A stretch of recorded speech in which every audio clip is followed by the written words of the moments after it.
Hello and welcome to another Josh Plays 40k painting tutorial. Today I will be painting a Promethean pipe from the Warhammer 40k universe terrain sets. So this is quite an older one now, but I still see a lot of these in circulation, and they are a great sort of painting hobby to have for the terrain. Nice sort of quick and dirty paint schemes can be used for these, and you can sort of test out your sort of glow effects as well on the sort of exposed areas there on that. And obviously here's one that I've done before, so as I say, a nice sort of grimy finish that I have to this, as well as the sort of green glow over the sort of Promethean cores there, as well as sort of detailing on the pipe work. So I'm going to show you a nice sort of quick and easy way of getting these painted up and looking really good for the tabletop too, as I think terrain really does help the model sort of pop out, certainly during games.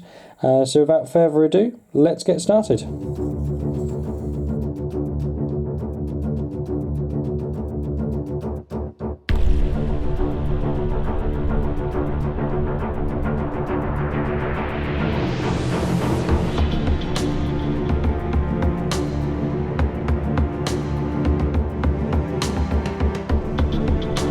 So the first thing we're going to do is look to block in these sort of cables and pipes that are on the miniature. So down here, for example, down here, I don't tend to go for the sort of more ruffled cables like if they were armoured. I tend to leave those silver, as I think they sort of blend in nicely once you get the shades on. But sort of any of these pipes, now depending on which one you're looking at, there is some. They're all pretty much different as the pack, to obviously try and make them look a little bit more sort of individual when they're on the tabletop, but they all have these pipes and these little finishes to them. They're all quite similar in that respect, just in different places.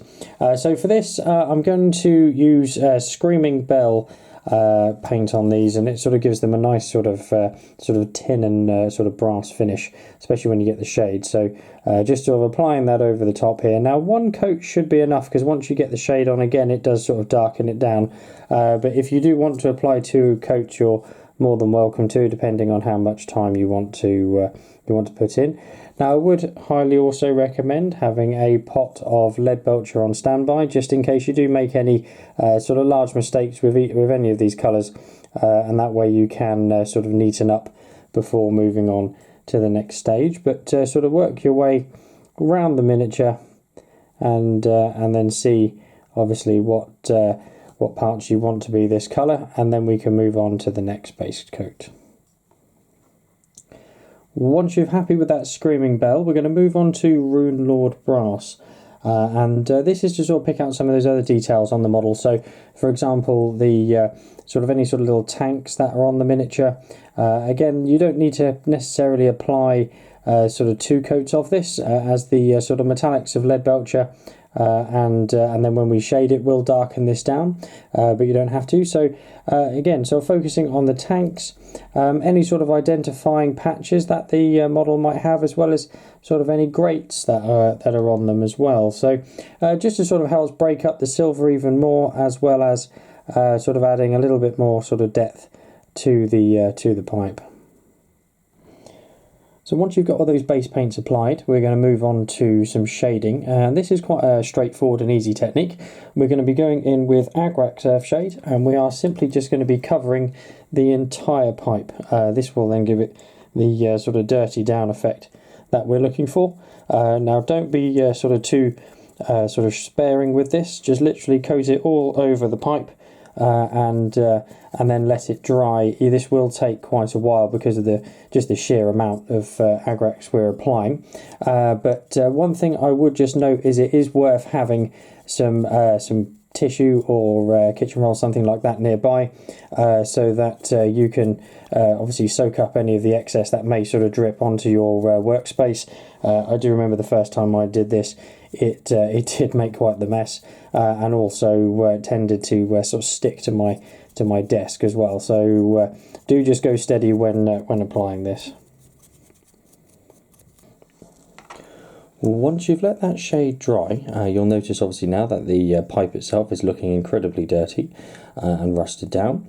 And what we're going to do next is just apply a very light dry brush of Necron compound. Now if you don't have Necron compound, you can use any sort of light silver that you have in your tool case. And what we're going to do is just very gently apply this over the pipe. Now, do take care when going over the parts that you've already sort of base coated in different colours, as you won't want to necessarily take the colour away from these, which can happen when applying this over the top, and you sort of end up having to repeat the last two sort of processes.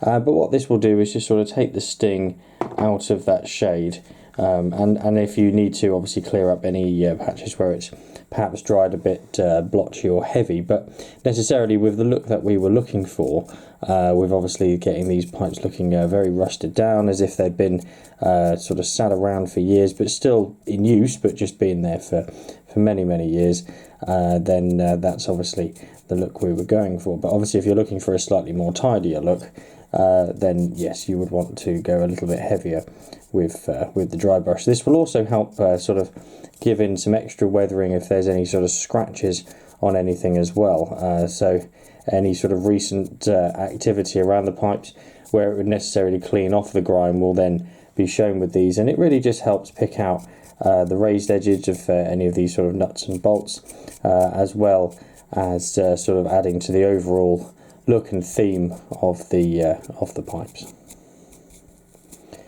So really you can add as much or as little of this as you wish, depending on how sort of clean or dirty you want the pipes to be. But just sort of take your time. Obviously it's easier to add more of this than take it away. So sort of work your way around, and then we can move on to getting the green on the open plasma coils. Once you're happy with that dry brush, we're going to move on to these sort of plasma coils that are exposed here. And the first base coat we're going to be laying down is Caliban Green. And really what we're looking to do is just coat all over the coils, into the gaps and the recesses, and just laying down that foundation for us to start working on the glow, working our way up. So just take your time, work your way over that. You may find over the silver that you'll want two coats to get this a nice sort of clean look, but do just take your time, and obviously once you're happy we can move on to the next stage. Well, once you've applied that Caliban Green, we're going to move on to a dry brush of Warpstone Glow over those coils. And how we're going to do this is just, you don't need too much on the brush, because again you sort of build this up in layers, and don't worry if it starts to hit the metalwork around the side, because that will obviously reinforce the glow across the thing. But obviously what we don't want this to do is to start going into the recesses, because we want to try and keep it sort of darker towards the bottom and sort of gently build up these layers of brighter greens until we are happy with the glow that we've got. So obviously the first of which for this is Warpstone Glow. So just gently start building up those different layers of this colour, obviously not forgetting the other coil as well. And once you're happy with that, we can move on to the next colour. Once you're happy with that Warpstone Glow, we're going to move on to the final highlight for these coils, and that will be Moot Green. Again, in the form of a dry brush, keeping it sort of nice and light, just picking out the sort of closest and sort of highest points of the coils, just to try and put the nice sort of glow effect across them. So sort of gently start again, sort of building up those layers and going across. Once you're happy with how they go, that will pretty much be the coil finished. And there we have a finished Promethean pipe with the green glow on the exposed coils. I hope you've enjoyed this video. If you have any questions at all, please leave a comment below and I will come back to you. Otherwise, I look forward to seeing you in the next video. Thank you. Bye.